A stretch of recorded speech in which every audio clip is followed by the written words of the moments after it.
Welcome back to Sanvi's taste world. ഇന്ന് ഞാൻ വന്നിട്ടുള്ളത് വളരെ നാടനായിട്ടുള്ള ഒരു ഇലയടയുടെ റെസിപ്പി ആയിട്ടാണ്. സാധാരണ ഇലയടയല്ല, ഗോതമ്പ് കൊണ്ടാണ് ഈ ഇലയട ഉണ്ടാക്കുന്നത്.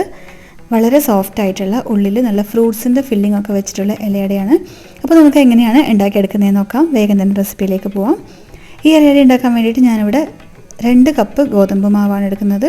ഈ ഒരു കപ്പിൻ്റെ അളവെന്ന് പറയുന്നത് നമ്മൾ ഗ്ലാസ്സിൽ അളക്കുകയാണെന്നുണ്ടെങ്കിൽ ഏകദേശം 1.5 ഗ്ലാസ് അളവിൽ ഗോതമ്പ് പൊടി എടുത്തിട്ടുണ്ട്. ഇതിലേക്ക് ആവശ്യത്തിനുള്ള ഉപ്പ് ചേർക്കുക. ഞാനിവിടെ ഒരു 3/4 ടീസ്പൂൺ ഉപ്പ് ചേർത്തിട്ടുണ്ട്. ഇനി നമുക്ക് നന്നായിട്ട് ഒന്ന് മിക്സ് ചെയ്തെടുക്കാം, ഈ ഉപ്പ് എല്ലാ ഭാഗത്തും എത്താൻ വേണ്ടിയിട്ട്. അതിനുശേഷം ആവശ്യത്തിനുള്ള വെള്ളം ഒഴിച്ചിട്ട് കുഴച്ചെടുക്കാം. ഒരിക്കലും ചൂടുവെള്ളത്തിൽ കുഴക്കരുത്, പച്ചവെള്ളം തന്നെ എടുക്കണം. ചൂടുവെള്ളത്തിൽ കുഴച്ചാൽ അടിയുടെ ടേസ്റ്റ് മൊത്തത്തിൽ മാറിപ്പോവും.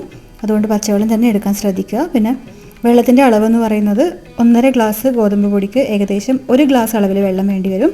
ഇതുപോലെ കുറച്ചായിട്ട് ഒഴിച്ചിട്ട് കുഴച്ചെടുക്കുക. ഒന്നിച്ചൊഴിച്ച് കുഴക്കരുത്. ഇതിൻ്റെ കൺസിസ്റ്റൻസി മാത്രം ഒന്ന് ശ്രദ്ധിച്ചാൽ മതി. നമ്മൾ ചപ്പാത്തിയൊക്കെ ഉണ്ടാക്കുന്ന ആട്ട വെച്ചിട്ടും ഇത് ഉണ്ടാക്കിയെടുക്കാം. ഈ ഒരു പാകത്തിൽ കുഴച്ചെടുത്ത ശേഷം ഇതിന് മുകളിലേക്ക് 1 സ്പൂൺ വെളിച്ചെണ്ണ, 1 സ്പൂൺ മതിയാവും, കൂടുതലൊന്നും വേണമെന്നില്ല. അതിന് മുകളിലേക്ക് നന്നായിട്ടൊന്ന് തടവിയിട്ട് വെക്കുക.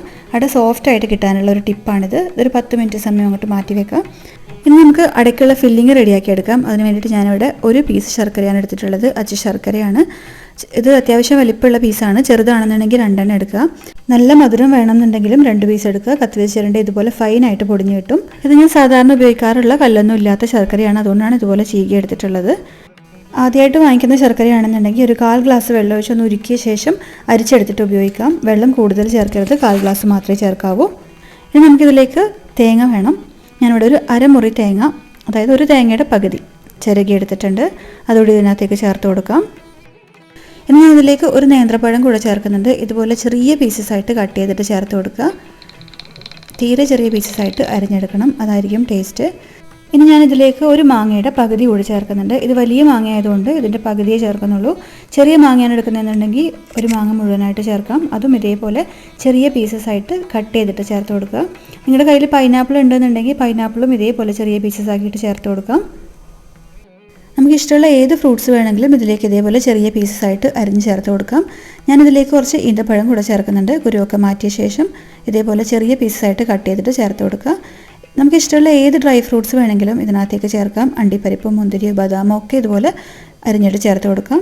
1 ടീസ്പൂൺ അളവിൽ ഏലക്കായ പൊടിച്ചത് കൂടെ ചേർക്കുന്നുണ്ട്. കുറച്ച് ടൂട്ടി ഫ്രൂട്ടി കൂടെ ചേർക്കുകയാണ്, ഒന്ന് കളറാവാൻ വേണ്ടിയിട്ട്. ഇതൊക്കെ കയ്യിലുണ്ടെങ്കിൽ ചേർത്താൽ മതി. നിങ്ങളുടെ കയ്യിലുള്ള ഏത് ഫ്രൂട്ട്സും ഡ്രൈ ഫ്രൂട്ട്സും ഈ ഒരു ഇടയ്ക്ക് വേണ്ടിയിട്ട് ഉപയോഗിക്കാവുന്നതേ ഉള്ളൂ. ഇതുപോലെ നന്നായിട്ട് മിക്സ് ചെയ്തെടുക്കുക. അപ്പോൾ നമ്മുടെ അടയിൽ നിറയ്ക്കാനുള്ള കൂട്ട് റെഡി ആയിട്ടുണ്ട്. ഇനി അട ഉണ്ടാക്കാനുള്ള വാഴയില നന്നായിട്ട് കഴുകിയെടുക്കുക. അതിലുള്ള വെള്ളമൊക്കെ തുടച്ച് കളയണം. അതിനുശേഷം നമുക്ക് അട ഉണ്ടാക്കാനുള്ള സൈസിൽ ഇത് കീറിയെടുക്കുക. ഇലയൊക്കെ കീറിയെടുക്കാൻ എല്ലാവർക്കും അറിയുണ്ടാവും, എന്നാലും അറിയാത്തവർക്ക് വേണ്ടി പറയുകയാണ്. ഇതുപോലെ ഓപ്പോസിറ്റ് സൈഡിൽ നിന്ന് കീറിയ ശേഷം അങ്ങോട്ടേക്ക് വലിച്ചെടുത്താൽ മതിയാവും. കീറിപ്പോവാതെ തന്നെ കിട്ടും. ഇതുപോലെ കട്ട് ചെയ്തെടുക്കുന്ന സമയത്ത് ഇല പൊട്ടിപ്പോവാതെ നമുക്ക് ഇതുപോലെ മടക്കിയിട്ട് അട ഉണ്ടാക്കിയെടുക്കാൻ വേണ്ടിയിട്ട് പറ്റും. ഇതുപോലെ നമുക്ക് ആവശ്യമുള്ള അത്രയും ഇല ഇതേപോലെ തന്നെ കീറിയെടുക്കുക. പറ്റുന്നതും എല്ലാം ഒരേ സൈസിൽ കീറിയെടുക്കുക. കാണാൻ നല്ല ഭംഗിയായിരിക്കുമല്ലോ. അപ്പോൾ ഞാൻ എല്ലാ ഇലയും കീറിയെടുത്തിട്ടുണ്ട്. അപ്പോൾ നമ്മൾ അട ഉണ്ടാക്കാനുള്ള സാധനങ്ങളൊക്കെ സെറ്റ് ചെയ്ത് വെച്ച് കഴിഞ്ഞു. ഇനി ഒരു പാത്രത്തിൽ കുറച്ച് വെള്ളം കൂടി എടുത്തിട്ട് അടുത്ത് വെക്കുക. ഇത് പരത്തുന്ന സമയത്ത് കൈയും അതിനകത്ത് മുക്കിയെടുക്കാൻ വേണ്ടിയിട്ടാണ്. ഒരു ഇല എടുക്കുക. നമ്മൾ തയ്യാറാക്കി വെച്ചിരിക്കുന്ന കൂട്ടിനകത്തുനിന്ന് ഒരു ഉരുള എടുക്കുക. നമ്മൾ ചപ്പാത്തിക്കൊക്കെ എടുക്കുന്ന ആ ഒരു പാകത്തിലെടുത്താൽ മതിയാവും. ഇതാണ് ഈ കൂട്ടിൻ്റെ ഒരു പാകം എന്ന് പറയുന്നത്. ചപ്പാത്തിയുടെ അത്രയും കട്ടിയൊന്നുമല്ല, നല്ല ലൂസായിട്ടാണ് ഇരിക്കുന്നത്. ഇലയുടെ നടുക്കോട്ട് വെച്ച് കൊടുക്കുക. എന്നിട്ട് വെള്ളത്തിൽ കൈ നന്നായിട്ടൊന്ന് മുക്കിയ ശേഷം നന്നായിട്ട് പരത്തിയെടുക്കണം.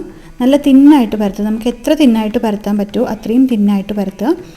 അട നേർത്തിരിക്കുന്നതായിരിക്കും നല്ല ടേസ്റ്റ്. ഏകദേശം ഈ ഇലയുടെ അത്രയും തന്നെ പരത്തിയെടുക്കുക. ഇലയുടെ അതേ ഷേപ്പിൽ പരത്തിയെടുക്കുക. ഇതുപോലെ കൈ വെച്ചിട്ട് ഒന്ന് വരഞ്ഞെടുത്താൽ നമുക്ക് നേർത്തതായിട്ട് പരത്താൻ വേണ്ടി പറ്റും.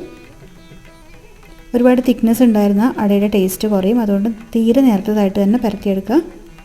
നമ്മൾ റെഡിയാക്കി വെച്ചിട്ടുള്ള എല്ലാ ഇലയിലും ഇതേപോലെ ഓരോ ഉരുള വെച്ചിട്ട് ഇതേപോലെ ആദ്യം തന്നെ പരത്തി റെഡിയാക്കി വെക്കുക. പിന്നെ നമുക്കിത് ഫില്ലിങ് വെച്ചിട്ട് പെട്ടെന്ന് തന്നെ ആവി കയറ്റി എടുക്കാവുന്നതേ ഉള്ളൂ. ഇത് പരത്തുന്നത് വലിയ ബുദ്ധിമുട്ടുള്ള കാര്യമൊന്നുമല്ല, ഈസി ആയിട്ട് ചെയ്തെടുക്കാൻ വേണ്ടിയിട്ട് പറ്റും. ഇത് നമ്മൾ അരിപ്പൊടി വെച്ച് ഉണ്ടാക്കിയെടുക്കുന്ന അടേനേക്കാളും ഈസിയുമാണ്, നല്ല ടേസ്റ്റിയുമാണ്. അരിപ്പൊടി വെച്ചാകുമ്പോൾ നമ്മൾ ചൂടുവെള്ളത്തിലൊക്കെ കുഴച്ചെടുക്കണമല്ലോ. ഇതിന് അത്രയൊന്നും പണിയൊന്നുമില്ല. പെട്ടെന്ന് തന്നെ നമുക്കിതുപോലെ പരത്തിയെടുക്കാൻ വേണ്ടിയിട്ട് പറ്റും. ഇപ്പോൾ ഞാൻ എല്ലാ ഇലയിലും പരത്തി വെച്ചിട്ടുണ്ട്. ഇനി നമ്മൾ റെഡിയാക്കി വെച്ചിട്ടുള്ള കൂട്ട് 1-2 സ്പൂൺ ഇതിൻ്റെ മുകളിലോട്ട് ഇട്ട് കൊടുക്കുക. നന്നായിട്ട് മിക്സ് ചെയ്ത ശേഷം ഇടണം.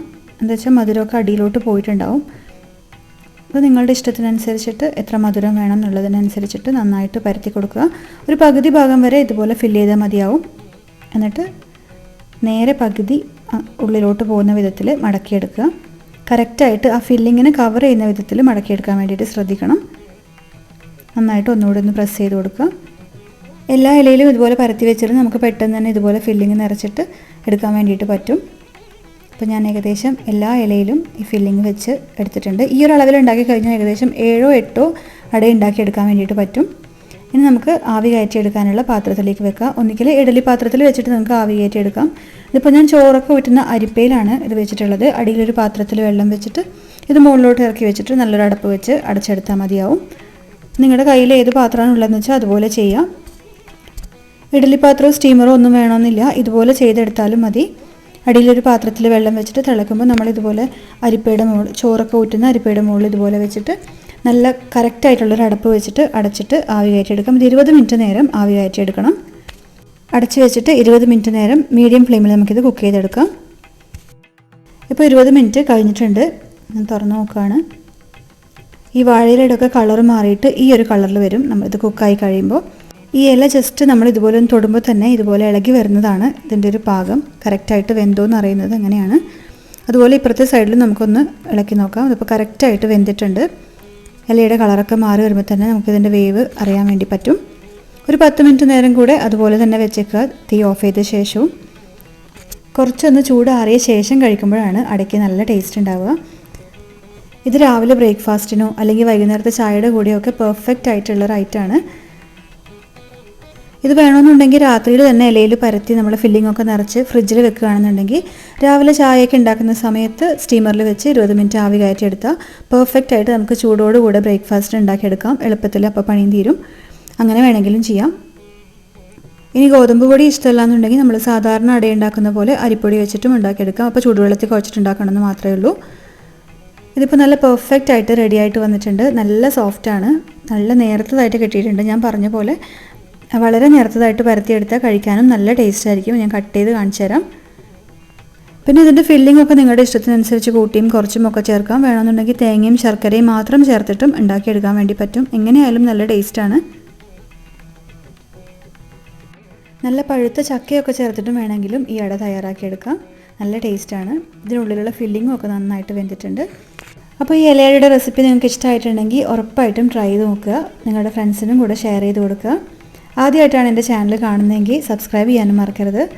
പിന്നെ അടുത്ത് കാണുന്ന ബെല്ലൈക്കൺ കൂടി ഒന്ന് എനേബിൾ ചെയ്യുക. എങ്കിൽ മാത്രമേ ഞാൻ പുതിയതായിട്ട് ഇടുന്ന വീഡിയോസിൻ്റെ നോട്ടിഫിക്കേഷൻ നിങ്ങൾക്ക് കിട്ടുള്ളൂ. പുതിയ റെസിപ്പിയായിട്ട് വീണ്ടും കാണാം. അതുവരെ ബൈ ഫ്രം സാൻവീസ് ടേസ്റ്റ് വേൾഡ്.